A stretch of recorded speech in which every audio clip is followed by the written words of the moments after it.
Unë nuk pajtoha me këtë vendim është qesharak. 12 vite bërgim t'i merr një kriminal ku me sytë e mi e pash në krim, tortura, i përjetova, ku ende sot plagët më kollojnë gjak. Dhe më thonë, është të merë. Unë nuk pajtoha me këtë vendim.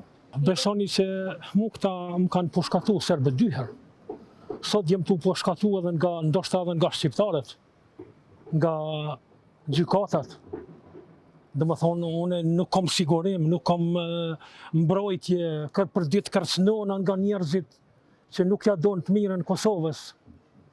Unë jeta ime ka qenë në rrezik disa herë, ku kam kërku mbrojtje nga prokurori, dhe më thonë, nuk mu ka ofru mbrojtje, unë e vinë shpenzimet mia, me qindra herë kom marrë që 5 vite, kam kërku për transport për dëshmitarë, nuk vinë dëshmitarë që janë maltretu gjatë viteve 90, deri në vitin 1999. Dhe më thonë, këtu nuk pajtohem unë me këtë vendim, 12 vite bërgim është shumë pak. 12 vite bërgim, një kriminal luftë e mi morë, kja është qmenduri. Nuk ka drejtësi, unë nuk shoh drejtësi. Nuk e di ku o drejtësia. Unë sa di vuj pasojat. Unë nuk e di që 27 vite që moj mi bo 5 minuta gjumë. Për shkak të dhimbjeve që i kam. Pavarësisht zgjatjes procesit, spakut ne 4 si dëshmitar për i 32-ve, që jemi të pakënaqur me vendimin, edhe pse kemi parasysh se ligjet e asaj kohë me të cilat është dënu, dënimi maksimal është 15 vite, kjo tregon se është vërtetu dënimi prej 12-ve që është bën shkallën e 2 pas ankesës avokatit i kriminalit Bajrović.